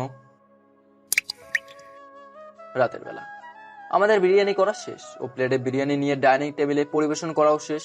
এরপর খাওয়া দাওয়া শুরু। বিরিয়ানি পেয়ে উড়াধরা খাওয়া হচ্ছে। হৃদয়ের কিন্তু আমি খাচ্ছি কোনো মতো নেই, কিন্তু বারবার গলায় আটকে যাচ্ছে, কারণ মনের মধ্যে এক চিন্তা বারবার কাজ করছে। কি রে অন্তর, তুই এভাবে খাচ্ছিস কেন? ভাই, গলায় বারবার আটকাচ্ছে, কিভাবে ঠিকমতো খাবো? যতদিন টেনশনটাই আছি, খাবার ঠিকমতো গলা দিয়ে নামবে না। দোস্ত, বেশি চিন্তা করা ঠিক না। শোন, সবকিছুর একটা লিমিট থাকে। আর বলছি না আল্লাহর উপর ভরসা রাখতে, দেখবি আস্তে আস্তে সবই ঠিক হয়ে যাবে। যত তাড়াতাড়ি সম্ভব ঠিক হোক, কারণ আর যাই হোক তাদের আমি এভাবে দেখতে পারতেছি না। তবে দোস্ত, তোকে একটা কথা বলার ছিল। শোন, অতীতে কি হয়েছে তার ভাবিস না, কারণ অতীতের কথা যত ভাববি বর্তমানটা ততই খারাপ হবে, আর ভবিষ্যৎ ডিপেন্ড করবে বর্তমানের উপর। আর একটা কথা, যেটা তোর না সেটাকে ধরে রাখতেও পারবি না, কিন্তু যেটাকে আসলে তোর প্রাপ্য সেটাকে অবহেলা করিস না। দোস্ত, সবটাই বুঝলাম, কিন্তু লাস্টের কথাটা বুঝলাম না। তো চিন্তা করে দেখ আমি কি বোঝাতে চাইছি। সব কিছু বলা যায় না, কিছু কিছু কথার ইঙ্গিত দিয়ে বোঝানো হয়, আর বুদ্ধিমানরা ইঙ্গিতেই বোঝে যায়। তানভীরের কথা আর আগামাথায় কিছুই বুঝলাম না, আর আমি বুদ্ধিমানও না যে তার কথাটা বুঝে উঠবো, তাই বাদ দিলাম। সকালে খাবার খেয়ে উঠে গেলাম। এরপর আমি রুমে গেলাম। রুমে গিয়ে মাথায় আসলো মায়ার কথা, যে মায়া সাইমনের জন্য আমার সাথে জঘন্য কাজটা করছে। এখন আমারও ইচ্ছা করতেছে তার সাইমনের এই সুন্দর জিনিসগুলো তাকে দেখানো, তাই মোবাইলটা হাতে নিলাম। পরে মনে পড়লো মায়ের নাম্বার তো আমার এই সিমে নেই, আর আমার সেই সিমটা ঢাকায়, তাই আরেকটা বুদ্ধি মাথায় আসলো। তার মোবাইলটা বের করে মুন্নিকে কল দিলাম। হ্যালো, আসসালামু আলাইকুম। তো ভাইজান, আপনার মোবাইলটা অন করেছেন তাহলে? সরি বোন, আমাকে ক্ষমা করে দিও, আসলে একটু কাজের মধ্যে ছিলাম, তাই অফ রাখতে হলো। এরপর কিছুক্ষণ আমাদের মাঝে সাধারণ কথাবার্তা হলো, যেমন কেমন আছো, কি করো, খাওয়া দাওয়া কইছে কিনা। তো ভাইয়া, হঠাৎ আমাকে কল দিলা যে? আচ্ছা মুন্নি, তোমার কাছে কি মায়ার নাম্বার আছে? এই ডাইনির নাম্বারটা আমার কাছে কি করে থাকবে ভাইয়া? একে আমি অনেক আগেই ডিলিট করে দিয়েছিলাম, আবার ব্লক দিয়েছিলাম। আর আমার ব্লক লিস্টে অনেক আননোন নাম্বার পড়ে আছে, তার মধ্যে মায়ার নাম্বার কোনটা তা আমি চিনব না। কিন্তু ভাইয়া, তুমি হঠাৎ এর নাম্বার চাইতেছো কেন? এরপর মুন্নিকে সব বললাম। সব বলার কারণ হচ্ছে মুন্নি তো জানাই এই মায়া কি কি করছে আমার সাথে। কি বলো ভাইয়া, একেবারে যেমন কর্ম তেমন ফলও পাবে। তুমি চিন্তা করো না, কালকেই মায়ার নাম্বার আমি পাঠিয়ে দিব তোমাকে, কারণ তারও তো জানা দরকার তার আদরের বিএফ আড়ালে কি কি করতেছে। আমি কাল যে করে হোক নাম্বার নিয়ে পাঠিয়ে দিব তোমাকে। থ্যাঙ্কস বোন। আচ্ছা রাখি, ভালো থাকিও, খোদা হাফেজ। এরপর কল করে দিলাম। এবার শুধু মায়ের নাম্বার পাওয়ার বাকি, তারপর তাকে ধরিয়ে দেব তার সাইমনের কীর্তি কলা। এরপর সুন্দর মতো করে ঘুমিয়ে পড়ি। সকালবেলা আমাদের ঘুম ভেঙে যায় আর আমরাও ফ্রেশ হয়ে নেই। তারপর হলরুমে গেলাম, দেখলাম তানভীর চা পাউরুটি নিয়ে উপস্থিত। তারপর নাস্তা করে নিলাম। তানভীর, মনে আছে আজকে তোকে নেহার সাথে দেখা করতে হবে যে? হ্যাঁ, আমি দেখা করে ক্ষমা চেয়ে নিব। এরপর নাস্তা করে রেডি হয়ে তানভীর ও হৃদয় কলেজের জন্য রেডি হয়ে নিল আর আমিও তাদের সাথে যাওয়ার জন্য প্রস্তুত হয়ে নিলাম। আর আমরা রওনা দিলাম কলেজের উদ্দেশ্যে। কলেজের সামনে গিয়েই আমরা নেহার জন্য অপেক্ষা করতে লাগি আর দেখতে দেখতেই নেহা উপস্থিত। তাই আমরাও কলেজের গেটের দিকে চলে গেলাম। এই যে নেহা আপু। কথাটা বলতেই নেহা আমাদের দিকে ফিরে তাকায়। আমাদের দেখেই সে ভিতরে যেতে লাগে। আপু দাঁড়ান প্লিজ। কি হয়েছে আপনার? কেন ডাকতেছেন আমাকে? আপনাদের মতো স্যাচরাদের সাথে কথা বলার কোনো বিন্দু মাত্র ইচ্ছা নেই। আমাকে বিরক্ত করবেন না, না হলে আমি সিকিউরিটি ডাকবো। জানি আপু আপনি রেগে আছেন, কিন্তু আপু আমরা আপনার রাগ দূর করতেই আসছি। আর তার জন্য তানভীরকেও ধরে নিয়ে আসছি। সে আগের কাজগুলোর জন্য আপনাকে সরি বলতে চায়। কথাটা বলতেই নেহা কিছুটা শান্ত ভাব নেয়। হ্যাঁ আপু, আপনার সাথে গতকাল কথা বলে যা বুঝতে পারলাম তানভীর যে কাজগুলো করছে তা খুবই খারাপ। তাই আমি আর হৃদয় কাল তাকে অনেক কথা শুনেছি। তাকে বোঝাইছি যে সে যা করছে খুবই খারাপ কাজ করছে। আর তাকে বলছি আপনাকে সরি বলার জন্য। তানভীর এদিকে আয়। এরপর তানভীর আসে আর আমি তাকে ক্ষমা চাইতে বলি। আমাকে ক্ষমা করবেন আপনাকে বিরক্ত করার জন্য। আমি সত্যিই দুঃখিত। আজ থেকে আপনাকে কোনোদিনই বিরক্ত করব না, না আপনার সামনে আসব। ঠিক আছে, যান, ক্ষমা করলাম। তবে নেক্সট টাইম যেন এই কাজটা আর না করেন। শুধু আমার সাথেই না, আর কোনো মেয়েদের সাথে এমনটা করবেন না। ঠিক আছে আপু, এবার আপনি যেতে পারেন। তারপর নেহা চলে যায় আর তানভীর ও হৃদয় আমাদের কাছে আসে। কিরে, এটা তুই কি করলি? তুই কথাগুলো বললি না কেন? দেখ, সব কথা একসাথে বলাটা ঠিক হবে না। আস্তে আস্তে করে সব বলবো, শুধু একটু ধৈর্য ধর। আর তানভীর, আজ থেকে এই মেয়ের পিছে পড়বি না, পারলে সাহায্য করবি, বিরক্ত না, বুঝতে পারছিস? হ্যাঁ দোস্ত। ঠিক আছে, এবার তোরা কলেজে যা, আমি কিছুক্ষণ ঘোরাফেরা করব, তারপরে বাড়ি চলে যাব। এই ঘটনাটা না ঘটলে আজ আমরা তিনজনে একসাথে কলেজে যেতাম ও ক্লাস করতাম, কিন্তু একটা ঘটনায় সব চেঞ্জ করে দিল। হ্যাঁ রে দোস্ত, কতই না মজা করছিলাম কলেজে, হয়তো ভাগ্যই ততটুকুই। এরপর সবই চেঞ্জ। যাই হোক, বাদ দে, যা তোরা, বাড়িতে দেখা হবে। এরপর তানভীর ও হৃদয়ের থেকে বিদায় নিলাম ও তারা কলেজে ঢুকলো আর আমি অন্য রাস্তায় চলে গেলাম। তখন আমার মোবাইলে একটা মেসেজ আসে আর মেসেজটা দেখেই একটা শয়তানি হাসি দিলাম। আমার মুখে হাসিটা আসার কারণ হচ্ছে মুন্নি আমাকে মেসেজ করছে। তাকে যে কাজটা দিয়েছিলাম সেই কাজের জন্য, মানে মায়ের নাম্বার জোগাড় করে দেওয়ার জন্য। মেসেজটা ওপেন করলাম আর দেখলাম নাম্বার দেওয়া হয়েছে। তাই আমি ওর নাম্বারটা কপি করে নিয়ে মোবাইলে সেভ করে নিলাম আর মুন্নিকে রিপ্লাইয়ে থ্যাংক ইউ পাঠিয়ে দিলাম। চিন্তা করলাম তানভীর ও হৃদয় নেই, এটাই একটা ভালো সুযোগ মায়ের সাথে কথা বলার। তবে রাস্তায় দাঁড়িয়ে তো আর কথা বলা যায় না, তাই আমি সোজা হৃদয়ের বাড়িতে চলে যাই। এরপর রুমে গিয়ে মোবাইল হাতে নিলাম। আমি চিন্তা করলাম অপরিচিত হয়েই কল দিব। এরপর প্রথমে এমনি এমনি কথা বলবো, তারপর আস্তে আস্তে স্যামের কথা জিজ্ঞাসা করব। তবে 1 মিনিট আগে এটা দেখি এই নাম্বারে কোনো হোয়াটসঅ্যাপ বা ইমো আছে কিনা। তাই আমিও নেট চালু করলাম আর যা সন্দেহ করলাম তাই হলো, এই নাম্বারে দুটোই আছে। যেহেতু আমার কাছে 2টা সিম, একটাতে 2টা অ্যাকাউন্টই আছে আর একটাই খালি ফেক অ্যাকাউন্ট আছে ফেসবুকে। তাই চিন্তা করলাম আমাকে অন্য নাম্বার থেকেই কল দেওয়া উচিত, এতে আমার অ্যাকাউন্টগুলোও হাইড থাকবে। আমি চাই না আমার কোনো কিছুই সে জানুক। তাই আমি আগেই আমার দ্বিতীয় নাম্বার দিয়ে ইমোতে ও হোয়াটসঅ্যাপে একই নামে দুটোতেই অ্যাকাউন্ট খুলে ফেলি আর নামগুলো এমন দিলাম যেন বুঝতেই না পারে এগুলো ফেক অ্যাকাউন্ট। নাম দিল হৃদয় আহমেদ, তবে হৃদয়কে উদ্দেশ্য করে নামটা দিই নাই, আমার নামের সাথেই মিল রেখে আর একটা নাম দিলাম। আর হৃদয় মানে অন্তর, আবার অন্তর মানেই হৃদয়। আর আহমেদ দিলাম আর কি খুশির ঠেলায়। আর এমন ছবি দিলাম যেখানে আমার পিছনের অংশই দেখা যাচ্ছে, আর একটাতে তো খোলা আকাশের নিচে দাঁড়িয়ে ছবি দিলাম, ব্যাস। এরপর বাকি ডিটেলস দিয়ে পুরোপুরি আইডিগুলো রেডি করে নিলাম। এরপর কল দেওয়ার মতো রেডি হয়ে আমি, তবে আমাকে আমার কথার ধরনটা বা স্টাইল চেঞ্জ করতে হবে যেন আমি ধরে না খাই। আমাকে এমনভাবে কথা বলতে হবে যেন আমি সত্যি একজন স্ট্রেঞ্জার, মানে ফুর্তিলা গলায় কথা বলতে হবে আমাকে। এরপর নাম্বার ডায়াল প্যাডে নিয়ে কল দিলাম।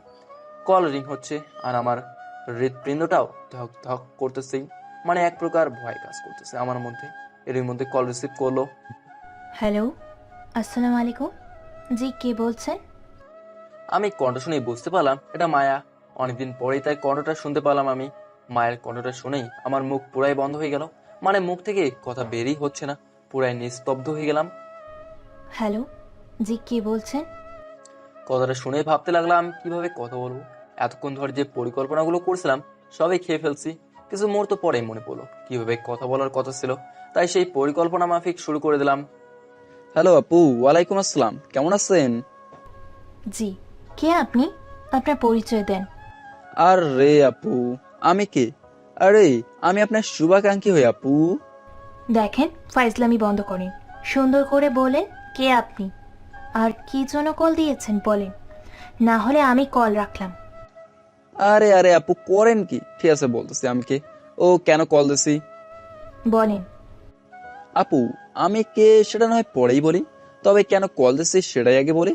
আপনাকে আমি সাইমন ভাইয়ের সাথে দেখছিলাম, আপনারা তো বেশ ভালোই লুতুপুতু করছেন। কিন্তু আপু আপনি কি জানেন আপনার সেই বিহেভ আপনার অনুপস্থিতিতে কি করে বেড়াচ্ছে, তার কি খোঁজ রাখেন? দেখলাম মায়া একদমই চুপ হয়ে আছে, কোনো কথাই বলছে না সে।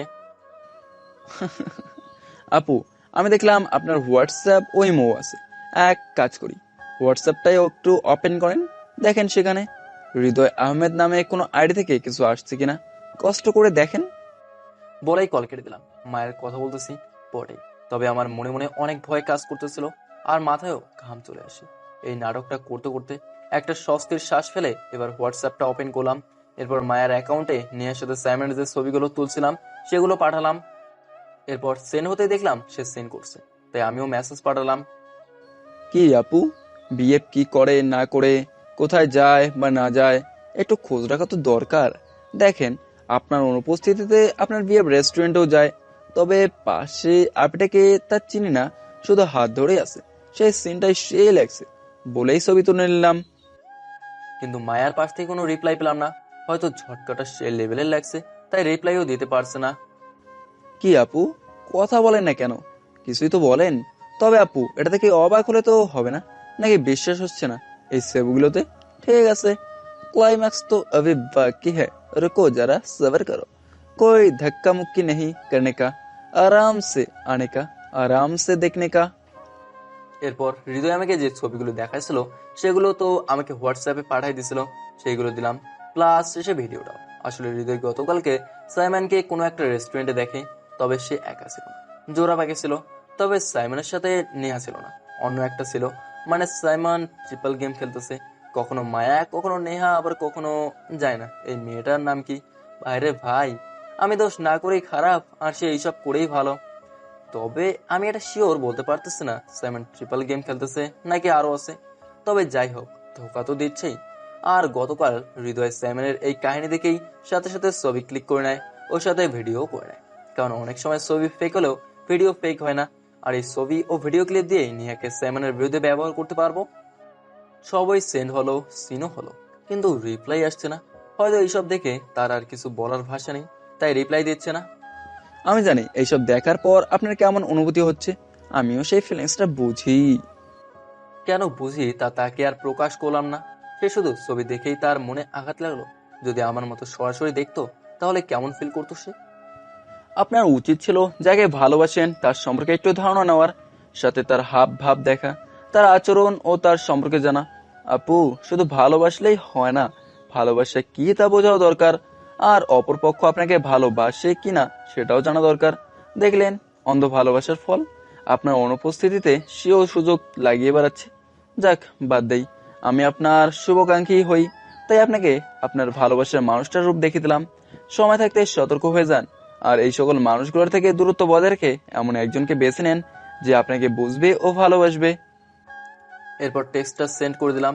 মনে করেছিলাম শয়তানি করবো, এইসব নিয়ে মায়াকে এতটাই কষ্ট দেব যে কষ্ট আমি পাইছিলাম, কিন্তু মনটা বারবার আমাকে বাধা দেয়। এমনিও কাউকে কষ্ট দিতে পারি না আমি, শুধু নিজেই কষ্ট পেতে পারি, কিন্তু কাউকে আঘাত করতে পারি না কেন জানি। মানে মন বারবার আমাকে আটকায়। দেখলাম মেসেজটা সিন হলো, সেন্ডও হলো, সাথে সাথে মায়া হোয়াটসঅ্যাপে ভিডিও কল করে বসে। ইন্নালিল্লাহ, এবার কি করি? সে তো ডাইরেক্ট ভিডিও কল দিয়ে বসলো। অডিও কল দিলে সমস্যা ছিল না, কিন্তু ডাইরেক্ট ভিডিও কল দিল সে। আমিও কল কেটে দিলাম আর মেসেজ করতে লাগলাম। আরে আপু, ভিডিও কল দিচ্ছেন কেন? কিছু বলার থাকলে অডিও কলে বলেন বা ভয়েস পাঠান বা টাইপ করেন। এর মধ্যে আবারও ভিডিও কল আসে, আমি আবারও কেটে দিলাম। আরে আপু, ভিডিও কল দিচ্ছেন, আজব। আমার মেসেজটা সিন হতেই এবার মায়া অডিও কল দিল আর আমিও রিসিভ করলাম। আরে আপু, ভিডিও কল দিচ্ছেন কেন? এভাবে ভিডিও কল যে দিচ্ছেন, আমার হারামি বন্ধুরা দেখলে তো উল্টাপাল্টা কিছু ভেবে বসবে। আমার কেন জানি আপনাকে দেখতে ইচ্ছে করতেছে। আর এই জানোয়ারের এই ছবি ভিডিও দিয়ে আর কোনো লাভ নেই। এই জানোয়ারের বাচ্চার রূপ আমি অনেক আগেই দেখে ফেলেছি। মানে কি বলতেছেন আপনি আপু? হ্যাঁ, এই জানোয়ারের বাচ্চার ছেঁচড়ামি ভরা রূপটা আমি অনেক আগেই জেনে গেছি। এই জানোয়ারের বাচ্চার জন্য আমার জীবনের অনেক গুরুত্বপূর্ণ জিনিস হারিয়ে গেছে। এই জানোয়ারের বাচ্চার জন্য আমি একজনকে হারিয়ে ফেলেছি। এই জানোয়ারের বাচ্চার মোহে পড়ে আমি সত্যিকারের ভালোবাসার মানুষটার উপর অন্যায় করে তাকে দূরে ঠেলে দিয়েছিলাম। আর আমি এটাও বুঝে গেছি আপনি মানুষটা আসলে কে। আরে আজব, কি বলতেছেন আপনি? আমি কে মানে? আপনি আমাকে চিনবেন কি করে? অন্তর, আমাকে ক্ষমা করে দাও। বলেই কান্নায় ভেঙে পড়ে। আমি মায়ের কান্নার আওয়াজ শুনতে পারছি। আমার জীবনে সবচেয়ে বড় ভুল করেছি এই জানোয়ারের মোহে পড়ে। আরে আজব, কে অন্তর? কাকে অন্তর ডাকতেছেন আপনি? আমার নাম দেখেন নাই? আমার প্রোফাইল চেক করে আসুন, তারপরে বলুন কি উল্টাপাল্টা নামে আমাকে ডাকতেছেন আপনি। আমি উল্টো পাল্টা না, ঠিক জনকে ঠিক নামে ডাকতেছি।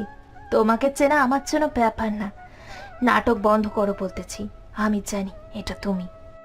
বলেই আবারও কান্না শুরু করে দিল, কিন্তু স্বীকার করতে চায় না আমি এটা।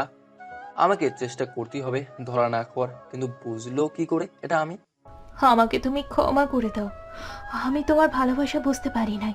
তোমার ভালোবাসা পেয়েও এক জানোয়ারের জন্য তোমাকে অপমানের সাথে দূরে ঠেলে দিলাম। আর সেই জানোয়ারের নাটকটা কেই ভালোবেসে নিলাম আমি। আর শেষমেশ তারও ফল পেয়ে গেলাম আমি। দেখেন আপু, কোনো অন্তর টন্তর না আমি আপনাকে ভালোর জন্যই আপনার নাম্বার জোগাড় করে কল দিলাম। আমি আপনাকে সাইমন ভাইয়ের সাথে দেখছিলাম, তাই আপনাকে সাইমন ভাইয়ের এই কুকৃতির করা ইনফর্ম করতে আপনার সাথে যোগাযোগ করলাম। আর তাই মানে এই না যে আপনি আমাকে অন্য একজন ভেবে বসবেন, ওই ব্যক্তিকে ইঙ্গিত করে বিরক্ত করবেন। আমি জানতাম না আপনাদের ব্রেকআপ হয়ে গেছে, না হলে আপনার সাথে যোগাযোগ করতাম না। যাই হোক, যেহেতু সব শেষ হয়েই গেছে, আমিও রেখে দিচ্ছি।